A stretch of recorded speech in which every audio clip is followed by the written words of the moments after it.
Welcome back to Now.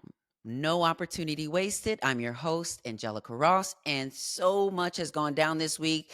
So let's just get things started. Let's set the tone, get the energy right with a word from Buddhism Day by Day, Wisdom for Modern Life by Daisaku Ikeda. Today's Monday, May 20th, and it says, quote, "The Lotus Sutra has the drama of fighting for justice against evil. It has a warmth that comforts the weary. It has a vibrant, pulsing courage that drives away fear. It has a chorus of joy at attaining absolute freedom throughout the past, present, and future. It has the soaring flight of liberty. It has brilliant light, flowers, greenery, music, paintings, vivid stories.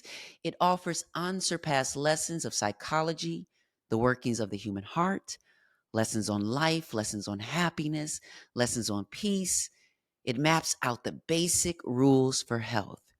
It awakens us to the universal truth that a change in one's heart can transform everything." I love that quote. And what I love about it is that the Lotus Sutra just has everything that you need. It has it sometimes reads like beautiful poetry, but there's just so many gems that just stick with you. So I definitely recommend checking out the Lotus Sutra. You can actually read it for free at nitranlibrary.org. Now, in other news, it's been a lot of drama, baby. The award for the most insincere apology goes to one Sean Diddy Puffy Love Combs. Only after security footage was released from the Intercontinental Hotel showing Cassie running for her life towards the elevator to escape Diddy in nothing but a towel did Mr. Combs finally release an apology on social media. And in true narcissist fashion, he made it all about him and the dark time he was going through. Cassie's attorney issued a statement to US Weekly following Diddy's apology, saying, quote, "Combs' most recent statement is more about himself than the many people he has hurt. When Cassie and multiple other women came forward, he denied everything and suggested that his victims were looking for a payday, that he was only compelled to apologize once his repeated denials were proven false, shows his pathetic desperation, and no one will be swayed by his disingenuous words." End quote. You better read, Meredith. Many of us didn't even need to see video proof to believe the allegations, but now no one can deny the abuse caught on tape. My heart goes out to Cassie and to all survivors of domestic abuse. Now, let's talk about President Biden visiting Morehouse College and being met with mixed reactions. I saw Stacey Abrams' child was bowing down to this dude like he was the queen bee. And to be honest, I have been asking myself, where has Stacey been in all of this? Ain't heard not one word about the millions of Georgia's tax dollars that went to genocide. But that bow told me everything I needed to know. Thankfully, others like Reverend Reginald Wayne Sharp Jr. preached a sermon, honey. He spoke about the millions of dollars being invested in building Cop City here in Atlanta while displacing Black families to build a mock city for police training. Baby, he was reading in that sermon. Thankfully, everyone who was handed the mic said everything that needed to be said, with the president having to sit there and listen. Speakers spoke about the need to call for an immediate ceasefire, and you can see the president clapping along. Biden even went on into his speech and called for an immediate ceasefire. But girl, I call BS. I don't believe it. When your actions continue to show where your allegiance really lies. He just sent more money for war and is still telling us that we don't have money to address America's problems. And yes, America has a problem. We need leaders who are going to invest in our future more than they're investing in Israel's genocide. At one point, you can see faculty holding up a flag from the Democratic Republic of Congo. to bring awareness to the other genocide that's happening in Congo and the Sudan, so that we can have the latest technologies and phones at our fingertips. And what I really didn't like was the fact that the protests that happened at Morehouse, that had folks turning their backs and raising their fists in silent defiance, holding up Palestinian flags, is being compared to the other protests that have been happening around the country at university campuses, and implying that those protests weren't peaceful. And we all know that those protests were peaceful until the police showed up. Those protests were peaceful until pro-Israel Zionists showed up with bats and knives and weapons and assaulted the peaceful protesters while the police stood by and did nothing. So I'll say this: I'm tired. I am done with white people creating an alternate narrative and an alternate reality where words don't mean what we know they mean, where woke is supposed to be some bad thing. I personally have been a part of grassroots movements my entire life. I started in high school being a peer educator for HIV. So, activists, we have worked long and hard to create shared language that gets to the root of the issue. So, when you conflate anti-Semitism and anti-Zionism, you are undermining the work of so many grassroots organizers and activists, and doing so very disingenuously. So miss me with all of that.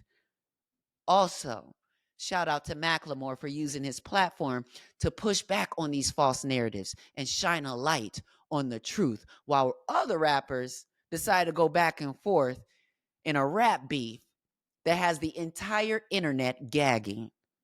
A nice distraction for those of us who are constantly looking to be distracted, but for the rest of us who know how to walk and chew gum at the same time, all I can say is they not like us.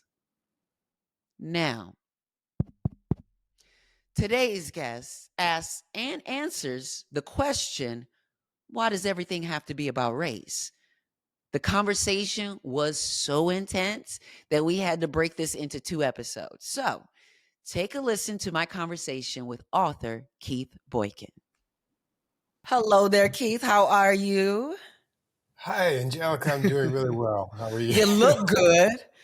You're wearing my Thank favorite you. color, somewhere in the spectrum of golds and yellows. I love that. And it loves us. It was a last minute choice. This is the first time I've gotten dressed up in several days. I've been under the weather, so yeah. So yeah. I totally understand that. We are living in a world that demands for us to keep it going, even though there are lots of forces around us that from racism to COVID that we have to kind of, to flu and everything else that we have to dodge, So I totally understand, because I just got over the flu and COVID myself. So I guess that kind of answers the question. But my first question to you would be, how are you doing now? Well, I guess I'm feeling better now. I have been on book tour for the past few weeks, and went all around the country, and then I took a few days off. Originally, I was going to go to Texas this week because my mom celebrated her 80th birthday yesterday. Wow. But I couldn't make it because I wasn't feeling well enough. So I'm stuck here in LA, and I'm going out again this weekend. So hopefully by the time I head out this weekend, I'll be better. I'm going to Memphis this weekend and to Atlanta. But you're coming to Atlanta? Are you in Atlanta? Yeah, I am. What you coming to Atlanta for? You coming on work or pleasure? I have a book signing. I have a book signing on Sunday in Atlanta. On Sunday in Atlanta with Acapella Books and Jericho Brown. You know Jericho Brown? I don't know if I know them personally, but you know what? I am going to look at I'm pretty sure I'm available, so I'm gonna be at that book signing. Oh yeah, it's going to be really hot. Jericho is a wonderful friend, and he wrote a blurb for my last book, and he's a Pulitzer Prize winning poet. And I'm really excited he's agreed to be. Amazing. He's going to be my conversation partner for the event on Sunday with Acapella Books. And the name of the book is Why is everything about race? Why does everything have to be about race? Why is everything? Now listen, What I love about that, do you know, are you familiar with a man by the name of Dr. Jamie Washington? How do I know that? I know Jamie Washington somehow. How do I know Yeah, that name? he has a Washington Consulting Group or something like that. But for years, he helped to facilitate the Racial Justice Institute training for the National LGBTQ Task Force. Oh, okay. I think Yeah, that's how I know him. Yeah. and they used to be called the National Gay and Lesbian Task Force, obviously, until we learned to push them to be more inclusive, even in their name. But one thing that has stuck with me that he said that I learned from him was when he goes, "Is everything always about race? Yes. Is race always the most dominant issue at play in the moment? Maybe not, but it is always an ingredient in the situation, in the conversation. So, I always feel like when we're having conversations about things, whenever folks are unwilling to talk about the ingredients in the moment, is I think a telltale sign that we have a problem. Well, yeah, I think that's part of what's going on right now in the country, that people don't want to talk about these things, that they're kind of sweeping it under the rug. I just saw a story in the news yesterday that in Florida, a Miami school made students get a permission slip signed by their parents just to be able to go to school and listen to a black author speaking to their class. It's outrageous, but that's what they're doing now. They don't want any of our history to be taught, so they're sweeping it under the rug. I can tell you just from my experiences traveling around the country the past few weeks, everywhere I've been, there's been a story that's been related to this. Yeah, I was in Boston a few weeks ago, and I went to the place where Crispus Attucks was killed. He was the first martyr of the American Revolution, March 5th, 1770. He was a black man. And even that story was about race because when they actually had a trial for the people who killed him, they played to the jury's racism. So none of those people were ever convicted of murder. That was back in 1770, right before the country even started. And I went to Philadelphia. I did a book signing there, and I went to the place on 6221 Osage Avenue where the city of Philadelphia Police Department dropped a bomb on black residents who lived in this building in 1985 in order to get them to evacuate the building, this MOVE organization, and destroyed 60 homes in the neighborhood and let a fire burn that displaced 250 people. This was in 1985 in Philadelphia. Then I went to Washington, D.C. I went to Constitution Hall, where Marian Anderson, back in 1939, was denied the right to sing at this auditorium by the Daughters of the American Revolution. So she had to go sing at the Lincoln Memorial instead. And I went to the home of Carter G. Woodson, the founder of the Negro History Week, which became Black History Month. I went to Atlanta, and I went to Ebenezer Baptist Church and had a chance to see the history there, which is all about race. And went to St. Louis, Missouri, and that's where I'm from, where I was born, and saw the history there in St. Louis, where there's a home that was 2 or 3 blocks from where I lived, which was a famous house that white people went all the way to the U.S. Supreme Court in 1948 to sue the black people who lived there to prevent them from living there because it was a racially restrictive covenant. And they had to go all the way to the Supreme Court to allow them to, the black people had to go all the way to the Supreme Court just to be allowed to live in the house that they had bought. I went last week, I went here in Los Angeles. I went to the home of Hattie McDaniel, who was the first black person to win an Oscar back in 1940 for her role in Gone with the Wind. And I went to her home, and the stunning part about it is that she lived in this beautiful neighborhood, and the white people, her white neighbors, didn't like her living there. So they sued to get her to leave the neighborhood in 1949. But B, even when she won the Oscar for Best Supporting Actress in the 1949 Academy Awards, she couldn't even sit with her castmate. She had to sit at the back of the room in the hotel, at the Ambassador Hotel in Los Angeles. And she couldn't go to the cast party with the cast party members that night because they went to an all-white facility. And just every part of our history, everywhere I go, all around the country, it's just the story of race is a part of who we are. and it's unavoidable in this country. Is it though? And the reason why I say because like it seems like a lot of people have developed, I think one of the things that comes with white supremacy is the ability to avoid and the privilege, you know what I mean, to think about something as either not your problem or not something that is even a conversation in your world, because your world you've created and curated in such a way in which you don't find that conversation to be valid in your world. And I see, unfortunately, a trickle down of that attitude in ways in which our own people as Black people, who at one point, I believe, were really focused on fighting for liberation. And now I think it's a little gray in that some of us are fighting for access, to privilege and access to the privilege to not all these issues that affect the world, but they don't affect me. Even to see some of our young Black folks who would say racism, why, whatever do you mean?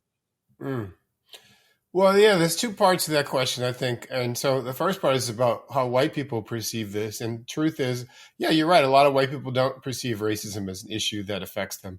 And it's their problem, ain't it? I mean, I know we are experiencing the brunt of it, but I've heard it spoken about in certain ways in which it is a white problem. Well, it is largely a white problem because white people are the ones who created it in our country. But the other part of it is that they still are affected by it, even though they don't realize it. I mean, the reason why we spend billions and billions of dollars on police forces in our country is because white people are afraid of Black people. Yes. I mean, imagine if we didn't, if they didn't. If we're going to speak it plain, that's exactly it. Yes. I mean, and protecting white property. Yes. Imagine if we lived in a world where Black and white people were treated equally from the beginning, and they didn't have to be afraid of us, and they didn't have to spend billions and billions of dollars trying to lock us up in jail. Where people actually had equal access to jobs and healthcare and education. Well, and can I make a connection? And I don't know. I might be wild. This might be wrong. We might even have to edit it out. I don't know. But what I'm gonna say is this: when you say, because I'm thinking about Palestinians who have been experiencing ethnic cleansing since 1948 and the Nakba and all of the things or whatever. And then again, none of us wants to be someone who is excusing violence and saying that violence is ever the answer. But it always seems like it is the answer for white people when it comes to how they respond to their fear of us, how they respond to certain things. And at least some of the reflection I'm seeing in this moment is I feel like a lot of white folks have been afraid that we as Black people would one day respond in a way that ain't about church and forgiveness, but is a way that is about violence and responding in a different way. Well, there's that saying, I can't remember who said it. I want to say Kimberly Latrell, who said that white people should be grateful that all Black people are looking for is equality and not revenge. And the other part, I think that some of them think that that in their hearts, shit, if I had went through that stuff, I'd be looking for revenge. Exactly. Yeah, exactly. And the other saying is that if you're accustomed to privilege, equality feels like oppression. So a lot of people feel like the threat of giving up that privilege is oppression to them. But we're not looking for revenge for Black people. What we are looking for is some sort of sense of equality and justice. And I would go back to what Dr. King said years ago, that there's a difference between a negative peace and a positive peace. A negative peace is the absence of tension. The positive peace is the presence of justice. And I think a lot of white people simply they just don't want any tension. They don't want any Don't want no controversy. smoke. Right, exactly. But we as black people want the actual positive peace. You know, the old saying, no justice, no peace. If white people really want peace in this society, in America and throughout the world, there has to be a just world. You can't expect a peace when you are living in an equitable world where 1% of the population controls 90% of the resources. Absolutely. Or where 1% of the population is dominant politically, militarily, socially, economically, throughout the rest of the planet. That's a recipe for disaster. And we're starting to see that in so many different ways. We're seeing in the debates about immigration, foreign policy, policy here in the United States, domestic policy. It's just that you can't fight your way into peace. You know, you were mentioning Israel and Gaza a moment ago. My saying about this is the same thing I say about Americans here. The problem is you can't fight your way to peace. You have to.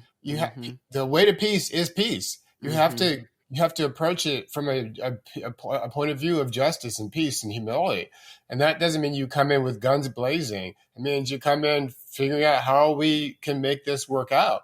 And anybody who thinks you can just fight somebody who is opposed to you and kill them, and that means that they're going to be submissive and never want to get revenge, isn't living in the planet Earth. Anytime you kill somebody, that's going to make them want to kill somebody else in return. It's going to create a cycle of revenge that never ends.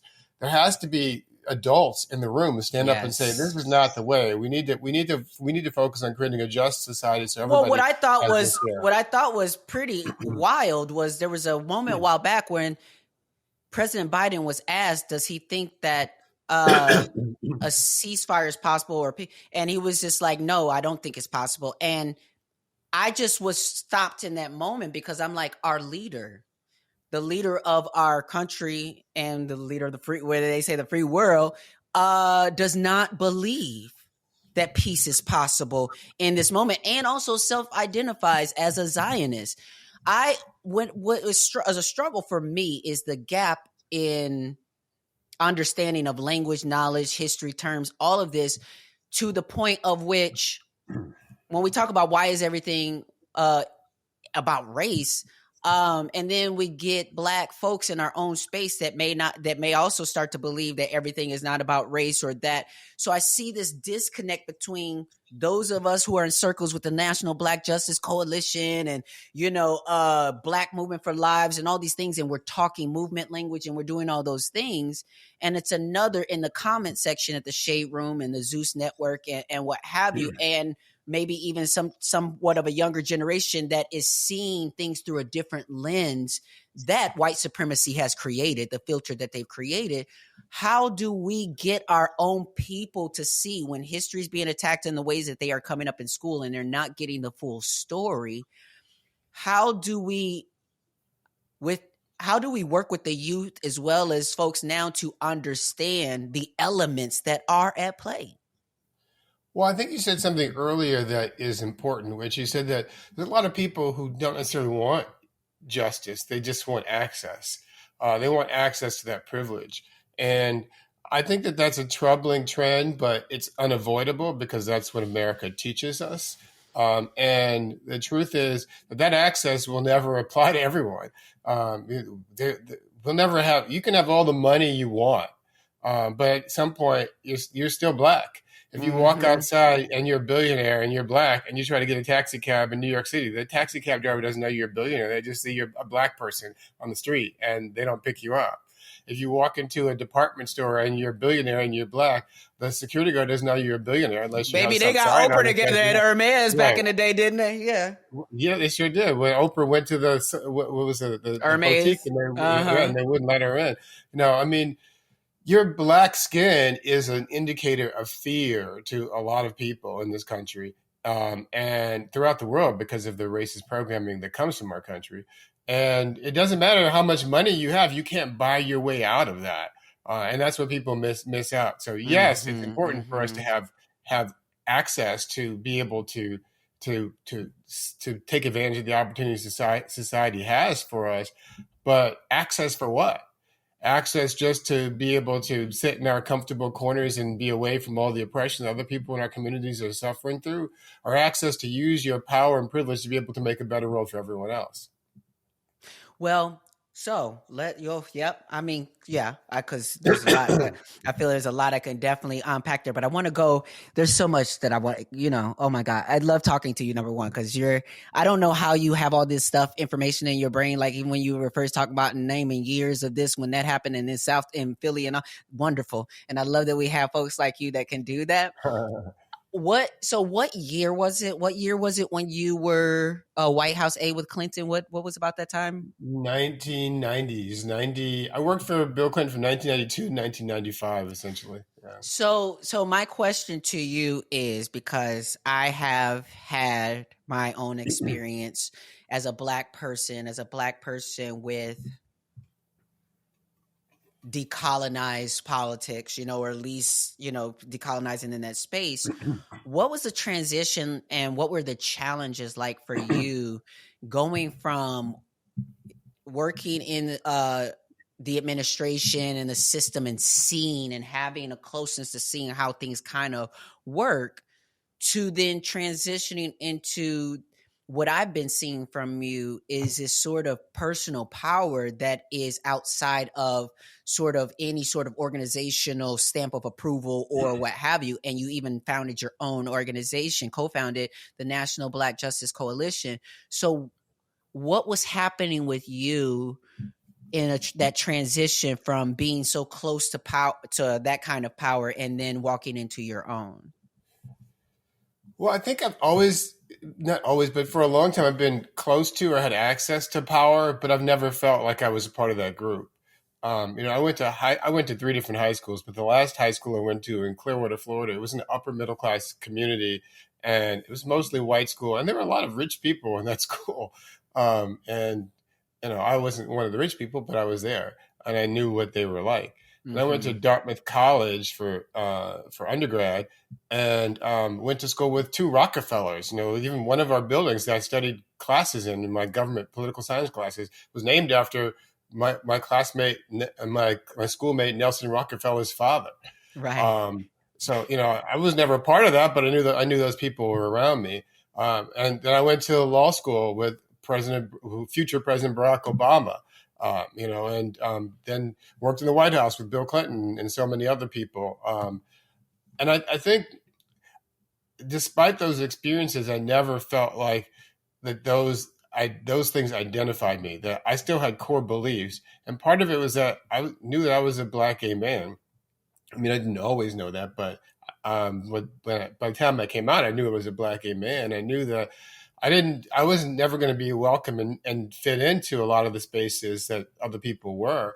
I think a lot of that has changed, fortunately, thanks to so much work that's happened. But still, there was a sense of being an outsider from the beginning, a sense of not being fully included. So by leaving the White House and going to work, the first job I worked was a Black LGBT group in Los Angeles, and then I wrote books, and that was all part of the effort of really just understanding who I was, understanding that my identity was just as important as the causes of all these other groups and people I've worked for. And I'd worked for, I think, 6 political campaigns over the course of the year. But wow. I have to tell you this. I mean, I've worked for a lot of political candidates. I never agree with any of them completely on 100% on any issue. And some issues I vehemently disagree with. I've always been opposed to capital punishment my entire life. But Bill Clinton supported it. And, you have to reconcile those things when you're working for somebody. I supported the idea of LGBTQ inclusion and gays in the military. And Bill Clinton came up with some horrible compromise called Don't Ask, Don't Tell, which was unworkable and unsustainable. Mm-hmm. Even he acknowledges now that was a mistake. But that's part of the challenge of working in a political environment, that you sometimes have to work for people whose views you don't completely share, but you feel like you're moving the ball forward in some ways, advancing the agenda and as much as you can. So that's part of the reason I was able to do it. Because it's just what I feel like when I'm watching this political circus is I just feel like I've gone from being a child who didn't know how a lot of this stuff works, I hear say and whatever, to being a 43-year-old adult and realizing you got a lot of people who we have put in position who do not know what they're doing, or who do not know what they're talking about, or who do know what they're doing in order to create the chaos that they're trying to create. I guess the question I'm trying to ask you is, like, when did you know that? Because like you said, maybe you always know, because maybe you always know, because like, as you were saying, you went to law school with, then, now President Barack Obama. So knowing that is what's challenging me is I feel like, you are smart and you know a lot of things, and yet you're acknowledging that you have to work with folks who you may not agree with on certain things or policy. But does there ever become a point where you might assess that working with the system in certain ways is not as anything as maybe doing things the way? Because I see right now, like, you're building such a authority outside of the system. We see you all the time, being called on commentary on various issues on CNN and MSNBC and all of these different things. But I also am looking at you and I'm like, well, brother, is you running for president? Because you could, I feel like, and I'm not even that smart, but I feel like you are smarter than a lot of the people in there. Is that even in something, or do you feel like you wouldn't be able to have the similar effects in the system as you do right now? I think you hit the nail on the head. I think a lot of people in office are probably smarter than we give them credit for, but the system either corrupts them or doesn't allow them to be free about who they are and what they can accomplish. The system is broken, and that's the fundamental problem. And it's true on almost every issue. It can't get anything done because the system is broken. Yeah. I mean, the classic example I always mention is that I live here in the state of California. We have 39 million people who live here, and it's the largest state by population in the country. And we only have 2 U.S. senators. Meanwhile, the tiny little state of Wyoming, which is overwhelmingly white, rural, and Republican, with only 600,000 people, they also have 2 U.S. senators. That's unfair that they have the same representation for that 600,000 white people in that rural Republican state that we have for nearly 40 million people here in this diverse state of California. Absolutely. That's a structural impediment that can't be changed just by me being elected to the Senate or something like that. You need to make sure that there are systematic changes so that can't continue to happen. Well, do you think that there is a solution or approach? What can we be doing? Because you say, okay, the system's broken on almost so many. Yes, and I completely agree, because even as I start to do the discovery work of my own path to politics, my point of concern is this two-party system. And it's a huge concern for me, because I feel like it is it's like the bedrock of so much that's going wrong right now, and people even pretending to be on one side and really being on another because it's two sides.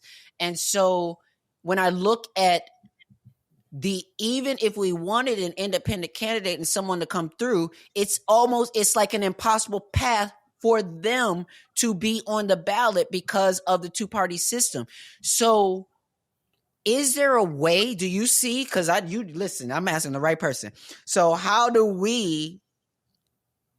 can we fix a broken system? Is there any way we can get past this two-party system? Well, I don't think the two-party system is the problem, because it's technically not a system. It's just a de facto situation. The Constitution doesn't set this up. There's nowhere in the federal law that requires us to have 2 parties. And it wasn't originally designed that way. Originally, it was designed not to have political parties, but it came along very soon afterwards. The problem is that the system was designed to prevent radical change. It was designed to protect white male property owners. That's who they created it for. I mean, the Constitution said that black people like us were 3/5 of a citizen. Mm-hmm. We weren't supposed to be included in this at all. And we couldn't even elect senators directly in the original Constitution. That was wrong. It still don't allow you to directly elect the president of the United States. We have to go through the Electoral College, which needs to be abolished. But all these different systems are really the core of the problem. And once you uproot that, then you can start to have the real positive progressive change that people want. But I say that there's a two-pronged strategy, a short term and a long term. Mm-hmm. Short term is the part that people don't want to hear, but it's really the most important thing. And that is people have to vote. Yeah. I know I agree. I agree. It's the most boring thing in the world. Oh, it's voting. That's my grandmother did this and my great. But you know what? That's how people get in power. And when I say vote, I don't just mean voting for president. That's the easiest thing to do. All the local elections. State senator, state representative, judge, school board, city council, mayor, governor, all those things. Those are the people who have far more impact on your life than what the president of the United States does. Mm-hmm. And once you start voting for people who you actually believe in at the local level, then you can create the infrastructure. We can have a party that can run, a third party or fourth party or fifth party that can run and win. But if you vote for a third party candidate for president, I mean, you're welcome to do that, but that person will never be able. First of all, there's virtually no chance that person will be able to be elected because of the ballot restriction. That's what I mean. Yes. It's hard to get on the ballot in all those states. But secondly, even if they were somehow elected, it would be impossible for that person to get anything done because they still have to get it through Congress, which is filled up with people from the two major political parties, both the House and the Senate. And then they have to get it approved by the judges who are appointed mostly by the people from those two political parties. So the way to create that change is to start from the bottom up and vote at every election. And if you don't where does the independence start on the state level? I mean, on the local level, like meaning, do you always have to go in as a Democrat, even on the state senators, House representatives, what have you? Because the reason why, let me give you context to why I'm asking this. The reason why I'm asking this, I'm just going to draw a fantasy world for a second. The reason why I'm asking this is I personally have come into this evolving of my being to not be as binary as I used to be in my life, in my presentation. I'm now identifying as a non-binary woman or trans person or what have you. And so non-binary, not sort of attached to the extremes. And then, look, I have never agreed with Republicans on their foolishness, but there is a saying, I'm with you when you're right. Now, I don't know when that has ever been, but what I'm saying is in essence and in theory, when you got someone who like me, who's a Black trans person and all their life grew up under the oppression of this system and all the things, for me personally, I would never co-sign foolishness from the right, but I also wouldn't co-sign foolishness from the left. Do you understand what I'm saying? In a means of like, I'm with the left. I'm actually democratic in nature. Independence is independence, but I'm democratic in nature. But like, we have a Democratic Party full of conservatives. So, and also full of other things. And so I feel like the answer is coming up. I don't think that's true. I don't think the Democrat. I think the problem is. I think the Democratic Party has changed a lot in my lifetime. I think the Democratic Party has become much more progressive. But the problem is that's not all the party. But it only takes a few people to stop things. Go back to the minimum wage bill a few years ago. They had a bill to raise the minimum wage, and two people essentially killed it. One was Joe Manchin, the senator from West Virginia, and the other was Kyrsten Sinema, the senator who was the from Arizona. Democrat. Right. They're both Democrats.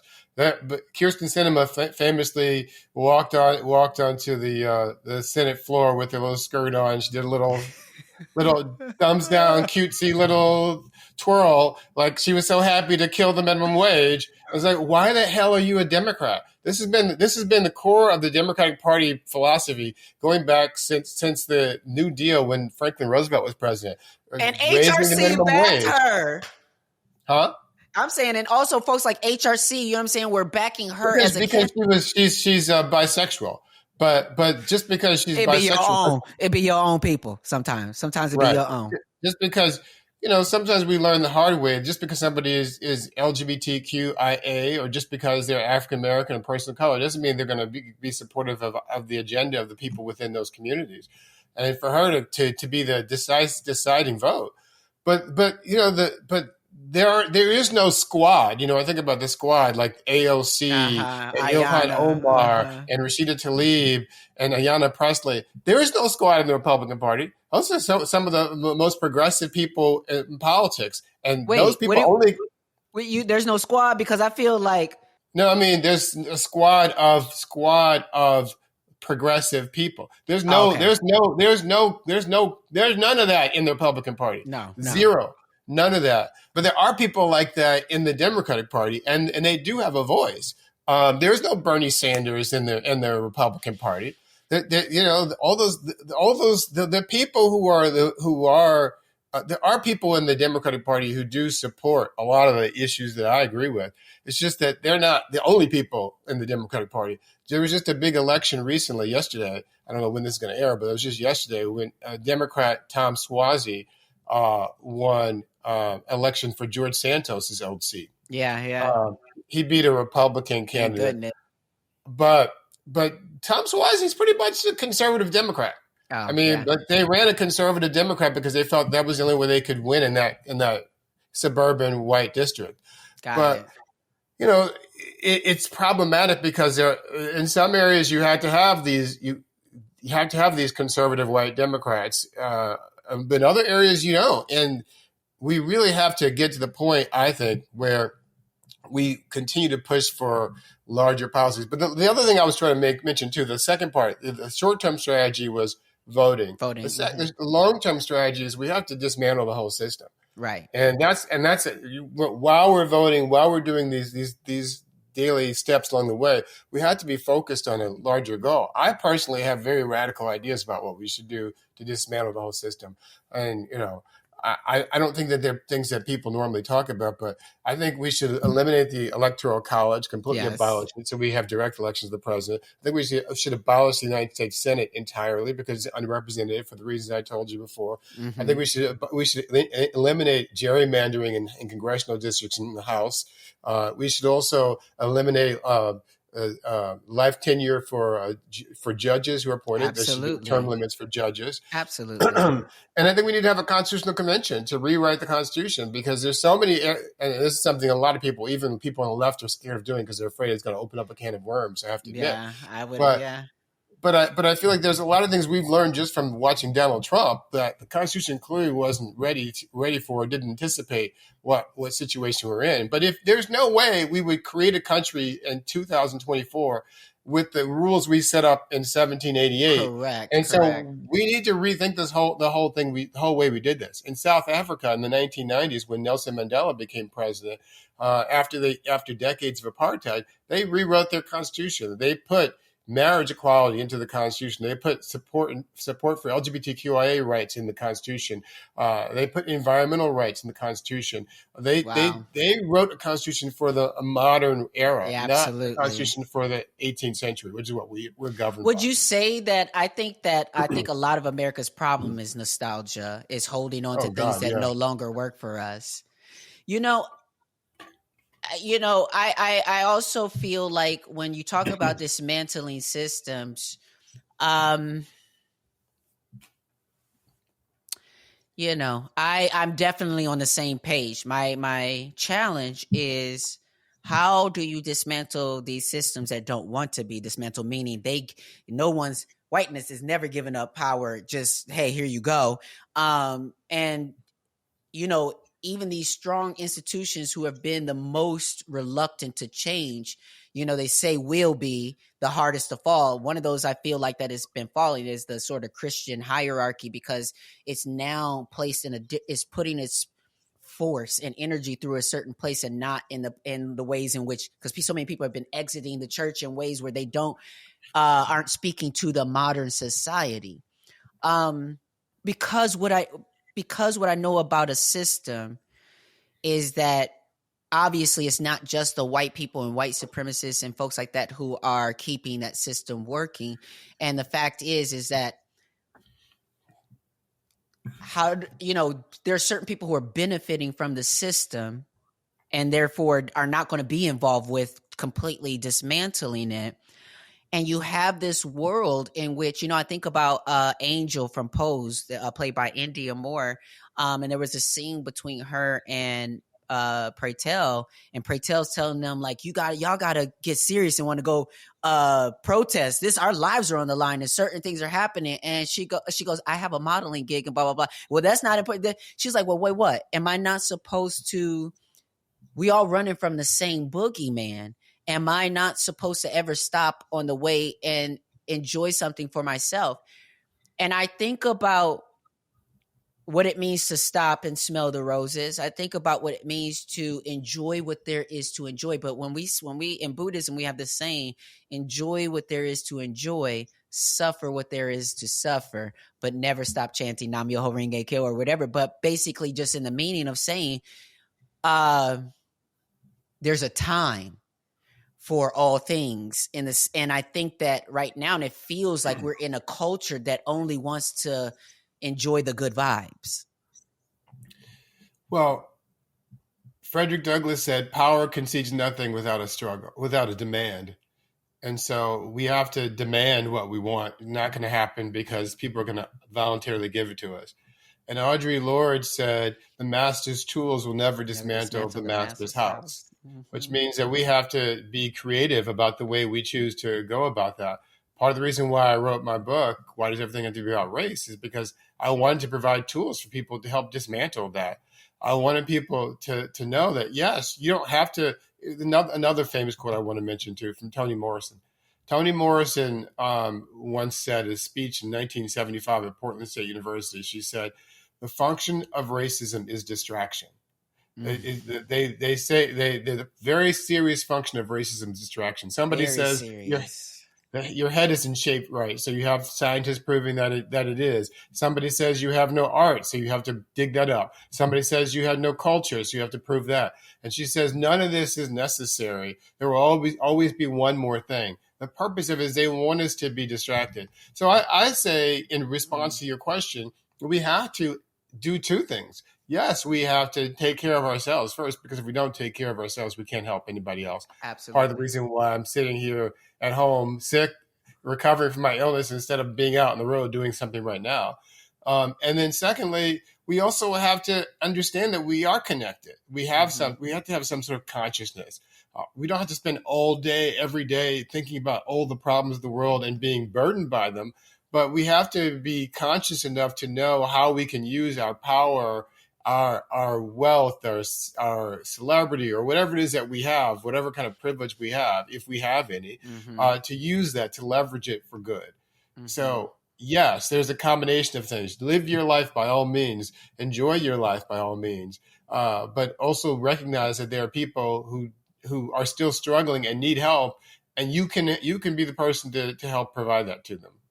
And what I love about what you said as well, because you said, if you're a celebrity and, you have that privilege or platform to use, and one of the messages that I want to continue to share to folks, everyone listening, is that privilege is perspectival, and that, you have so many folks who take for granted the very real privileges in their life, whether that is the privilege to hear this podcast, whether that is the privilege to see and watch the video on YouTube or what have you.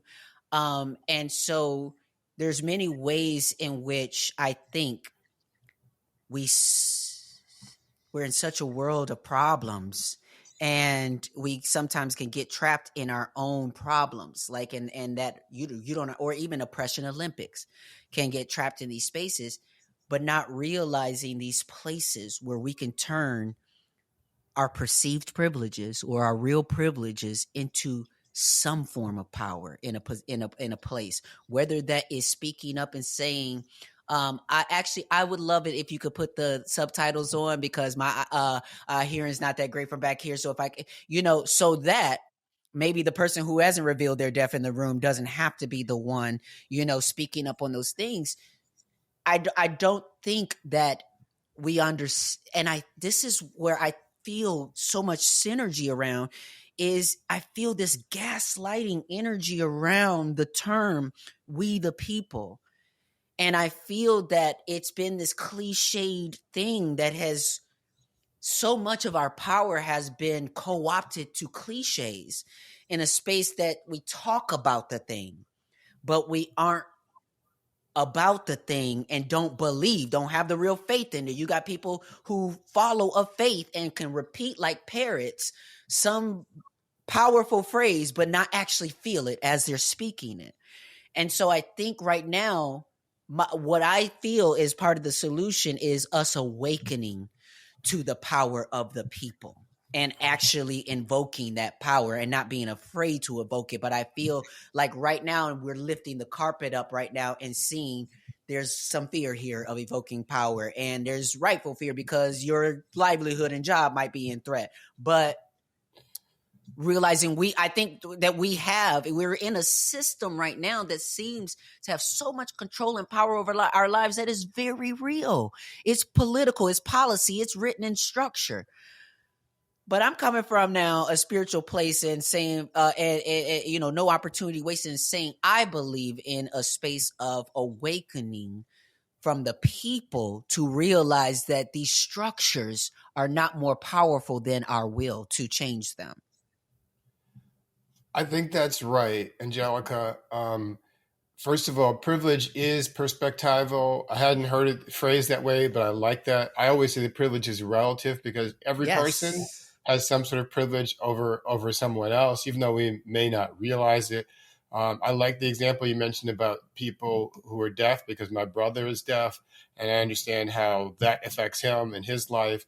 And I also understand the spirituality element to this, because I believe in the spirituality of abundance as opposed to scarcity. I think that people play on the scarcity mentality often, that there's limited resources in the world. So we have to constantly fight each other, because if this person gets something, I might not get something. If this immigrant gets in this country, then that means I won't be able to have my job. Or if this trans person can use a bathroom, then that means that somehow that's going to affect my safety. Or if this black person can go and vote at a voting booth that or is fly available a plane. to them, fly a plane or operate on as a surgeon or anything else, that somehow that's going to affect me. And all these things are based on this scarcity model of thinking, which is, in my judgment, anti-spiritual. It's so ironic to hear these people who call themselves Christians, by the way, going around talking about locking people up and deporting immigrants and how hateful they are toward all these different groups of people. And I'm like, what? Not wanting to feed the poor, not wanting to protect children for real. Like, what form of Christianity? But these are the same people who use if they're not the same people, they're descendants of the same people who use Christianity to justify slavery and segregation for hundreds of years too. So, it's scary how people can subvert their religious beliefs to use to oppress other people. But I believe in using my voice, my power, to the extent that I can, whatever privilege I have, to try to help people and try to encourage other people to do the same with their lives. And part of that is just letting people realize that they do have some form of power that they can use. Sometimes we don't even recognize that we have power. Sometimes it's just being able to communicate to somebody in your own sphere. That's sometimes the most important thing to do. You don't necessarily have to speak to 10,000 people on a stage at a rally, but just be able to talk to the 10 people you know. Talk to your friends and your family members and have an impact on them and be a positive force in their lives. That's a way we can take our power and use it to continue to multiply, to affect many, many, many, many other people. Well, thank you again, Keith Boykin, for writing such a powerful book, a much needed book. And I need y'all to stay tuned for part 2 next week. Also, I'm launching the Winner's Circle this week. I want all of our listeners to know that they are all winners. And I want to help us focus on the wins, big and small. So go to win.missross.com to find out more information. But before we go, I just want to drop another Buddhist breadcrumb. And I want to talk about the 10 worlds and the world of humanity. In Sanskrit, the word for human being is manusha, meaning thinking being or one who thinks. When in the state of human being, we can perceive cause and effect and distinguish right from wrong. Discernments that are the basis of wisdom and common sense. This is where people strive to control their impulses and make sound decisions in this state. Now, I bring this up because I believe that so many people are not just losing their religion, they're losing their humanity and giving way to their lower selves or living and dwelling in anger, arrogance, animality, hunger, and hell. In Living Buddhism this month, it says, quote, acting solely out of self-interest and self-preservation are hallmarks of the lower worlds. Yet from this state of humanity, we can start stepping out of the lower worlds and make our purpose in life the betterment of ourselves and others. That's how we can tap the life force of the higher worlds. That's in this May's Living Buddhism. So this week, I'm going to need y'all to tap into your humanity. Collectively, our humanity is on life support. We are losing lots of lives because we cannot see the value inherent in all life, in all children, regardless of nationality. May you be part of the resurgence of our humanity. No opportunity wasted. Nam yo ring yo, nam yo ring yo, nam yo ring yo.